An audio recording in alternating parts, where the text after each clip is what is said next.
Might as well start talking right now. So yesterday was interrupted. I had to cut off the recording early. I don't even remember where I left off. Somewhere in here. Nope, yeah, right here. I think this might be where I left off. Because this is my home studio that you're seeing. I gotta remember where the camera is. I gotta try and look at the camera always. So, this was week 1 of GAVLAK. This is, right, the 5th in the first week, right, which is its own thing. Whatever information came out in week 1 of GAVLAK, it is what it is, and it's going to keep growing and changing, and I think people might want to get involved in helping, I don't know, whatever this thing is grow. This YouTube channel, this Facebook page, this whatever other social media platforms we're on, right? And we have a Twitter at GAVLAK Band. I think that's our Twitter, and at GAVLAK Band on Instagram as well. And maybe creating more platforms. Who knows? But that's it for now. I'm going to talk through this some more. However long. Am I even recording yet? Yes, good. How far in it am I? Minute and a half. All right. So I had talked about rotoing out this black portion and putting my eyeball from another shot, obviously, behind it. Just fade up and out real quick, as I think the motion needs to be a push in as the eye, because right now it's a pull out with the eye. So it's a pull out shot, and then the eye going down. Is that right? Or should it be a push-in shot and the eye suddenly appearing? That's a question I have if I'm going to redo this. If I'm going to do any notes at all, that's one I will consider. See how it looks. And here, we've pushed the bed out so I can kneel on the other side of it to be behind her. Now, the angle of this shot is not what I originally envisioned. I originally envisioned having her more down here, and I'm being a face behind her. But I'm not. I mean, this is what I have, and I think it has the, maybe it's a better effect the way it is. It's like, this is what's really going on. This is what you got to pay attention to, the lyrics. Lyrics of the song. Maybe they appear on screen at some point. Maybe we do a version of this with lyrics on screen. That would be fun. So she's off, so you would start seeing lyrics and start understanding how this song led to this video and the story. It starts opening. Again, I mentioned I had our only PA on set was sitting over here, pulling on whatever was tied to the bottom of the door right there. And then this is an overlay that I envision if we do another version of this, and we have graphic designers. The graphic designer can replace this eye with something, right? We have CGI animation. You could put anything in there. I just did this. This could be a placeholder. It could be some other beast visible for momentarily in the darkness. And then this one under the bed, because this is following the lyrics. There's a monster in your closet, one under your bed. And so I overlay. I got a still image of the floor without the sweatshirt, and a still image of the floor with the sweatshirt. It's like, what's going on here? And I think that's effective if you like, wait, something dark appears. But again, a graphic designer may want to make suggestions or take this frame and create something else that happens in this shot between the wood. That would be, right, a challenge. Somebody that's a fan of the band that wants to help, I don't know, make the video better when I do a final version. If that is something that's going to happen in the future, which I think it should. We can do, say we're going to do a lyric version of this video, the same video, but now the lyrics are on screen somewhere. So that's creating graphic images, overlaying them somewhere within the current structure of the music video. So you can have actually overlay other things as well while you're going back to re-edit for the lyric version. Thinking out loud, it's either planning for something that's going to happen, or it's imagining something that never comes to pass. The future will tell. All right, so she comes back. We don't know what's happening, and then she tries to hide. I really like this shot, the action. It's timed with the lyrics. You don't know. She's backing. Is she gonna back into me? And then she tries to hide. Trying to hide. So now she's in her mind.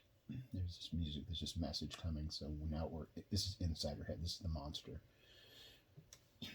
in her head. And I love my natural teeth. I'm probably going to get some work done on the top ones, but I kind of like this mess. I don't know. Is that rock and roll? Is that GAVLAK? Michael Lee, the singer, has the snaggletooth. The monster. You know, cameras get up close and expose all your warts, and this even exposes the makeup. Right? You can see the makeup. It's okay. It's creepy. I love this. Love the camera work done. I just directed all the guys to stare off at a fixed point in the distance and do your music. Just, you're dead, right? But your body, the muscle memory in your body still knows how to play these instruments. He's gone. Like, he's gone. His soul is gone. His soul is gone. Am I speaking too quietly now? Right? But his body is still reflexively doing these things. And there's a shot here that I forgot that I put in. And when I watched this video again for the first time after a long time, there's one shot that I was just like blew my mind, and I forgot even finding the shot and placing it. But it's perfect. It's where is it? It's not this one. We'll get to it, but it's a bass. It's a shot on the bass when he plucks right on the downbeat or the beat, the bass, and it just hits and resonates so perfectly visually as well as audio. It's a moment in the song. So here's my amazing bass player, fades out. I love how my DP got this under the cover shot. Look at this. Well lit. The actress is pulling it off. She's asleep under her covers, and something happens. Let's see. It moves. Yeah, it does. It moves. She wakes up, pops up, and that's, I think, still me back there. I don't know. There's just a shadow back there. And then, yeah. So the monster. Again, as I was talking ahead of time about if we were going to do graphics, a version of this video where we overlay graphics, this is a big one. This would probably be the most complicated graphic. If somebody's going to do it, this would be the most time-consuming scare moment in the video. So I just put an eye. It's just something simple that I had. But this is 3/4 of the frame. Yeah, it's about 3/4 of the frame. This is most of the frame. You can pull anything out of this closet, right? You can see the lines. You can see that it's trimmed. I just rotoscoped out. What's the term? I forget the terms, the editing terms. But I have masked. I created a mask here, right? So you can see underneath another layer of video underneath, and it's a moving mask. So I pull it across as the door opens. So this whole area, for any graphic designer out there interested in contributing to the monster music video, this is your real estate for this duration of time. You can create some kind of horrific, realistic beast in this closet that will freak the viewer out, or whatever you come up with. Pitch your ideas to me, and then maybe you can quickly do some mock-ups. We'll see. I'm saying this is a work in progress, right? This video is not done. There's always, art is done when you either leave it alone forever or the guy who paid you takes it away from you. That's when art finishes. Art can always be improved upon or modified, right? Oh, here she goes. And this is a double, so I double overlaid this same action so you can see that there's a shadow of herself at her sleeve down here. Like there's, so what I did is at the beginning, I did 2 layers. The second layer is like translucent or you know, there's a bleed through underneath, so you can see both layers simultaneously. But then from the first frame, I time ramped one of them slower or one of them faster. I guess it's slower, and it gets the shadow or the overlay kind of tracks more and more through the shot. It's only a couple of shots, but I liked the effect. And her falling down was not really part of the plan, but it was a natural motion that worked. Like she's trying to get out and she can't. Maybe the again, graphic designer could throw something in here. Maybe something grabs her right over here, right? Maybe we overlay it. She's grabbed. You can tell this thing grabbed, and then this thing approaches, right? There's something under her bed. There's something in her closet, but it's really in her head. So if we're gonna do if somebody wants to volunteer and do some graphics, the same guy who does the beast coming out of the closet can come back and revisit that beast here, and then something reaching from under the bed, knocking her down.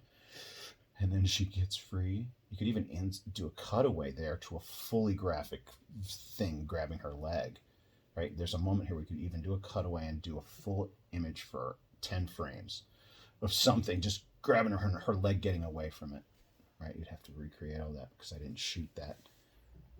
But now she can't get out. What the heck in the monster? You know, you could do like Jabba the Hutt, how they filmed Jabba the Hutt and Han Solo for the first Star Wars movie, but didn't include it. And because they didn't include it in the final cut, when it came to the third movie, was it the second? Gosh, where you meet Jabba, was it the second movie? And no, it's the third movie. So when did they shoot Jabba? Anyway, because they didn't include the actor that played Jabba the Hutt, because they cut that on the cutting room floor. But they still did footage. But they changed Jabba into a CGI creature. But then when they went back to add old footage for another round of marketing of Star Wars, you know, they added scenes. They had to superimpose Jabba over the actor that originally played him. So here, graphically, if you could separate this line and the monsters that you created back there, you could insert a monster here. So anybody, again, this is all speculation. I'm not saying this should happen. I'm saying some of it could happen. There's a future for this music video. It's part of a marketing campaign. We're going to push this video around as an anti-bullying campaign, right? Charitable campaign. The band, right? We could do a concert, film it as the charity concert and show the video or whatever and have me explaining it and link to the YouTube channel and show that we are musicians with a message that will help culture, help us thrive. That's the bottom line. All right. This is going longer. Where are we at? Let me see. 13 minutes. Let me just talk. Still, we're only a minute and 34 in, and I'm babbling and meandering. I like these close-up shots. This was the pickups. I had done an editing pass, and then we had pickups sitting around. Like, what do I fill these holes with? I'm like, oh, it's all this super close-up stuff of me singing the lyrics. So, oh, this is a gap where there were lyrics. So you're just lip syncing. You can lip sync along. If you know the lyrics, your lips will already be doing this when you get to this point. Right? That's how music works. Some of these shots were not in. So I did the full-on, I did shot by shot. I had a shot list. I did full-on color coding and everything. And shooting shots out of sequence because this setting, et cetera, et cetera. And it was efficient and we got it done. But this was not in my shot list. Some of the things that, just you have an idea on the set, her running out. And I use this shot later. You'll see it here shortly. Well, maybe you'll see it in the next episode next week. I'm only doing this Monday through Friday. But let me finish off. This is all second day shooting with her and me. It's all green screen. Obviously, the day before, we shot the hallways. I said, you guys got to shoot this. This is plate. This is the plate for the green screen, both directions, right? So then the next day, we just set up a green screen stage and shot all the scenes that were going to be superimposed to create these effects. And some of them are exact to my shot list, how I planned it, and some are just, couldn't get the vision to work and came up with something else, and some happy accidents like this I don't think was in the shot list at all. Or maybe it was, but I just really like how that turned out. Here it is. There. We did get to it. I'm going to finish on this. Watch this. That frames, however many frames. Let's see. Let me see how many frames it is. Oh, there's the other hand. Oh, I forgot that was even in there. This is just beautiful. I can't believe I found both these shots and got them back to back. So it goes. Let's see how many frames. 1, 2, 3, 4, 5, 6, 7, 8, 9, 10, 11, 12, 13, 14, 15, 16, 17, 16 frames.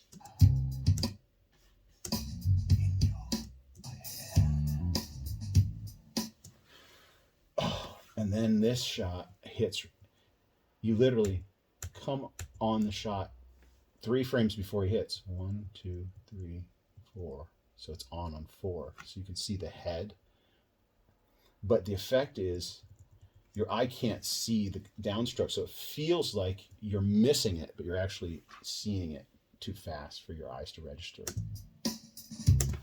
All right, that's enough for now.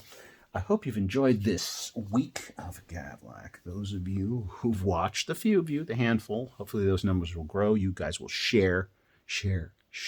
That's the point. Share the good music and the interesting behind the scenes of a music video. Like I directed, wrote it. This was like,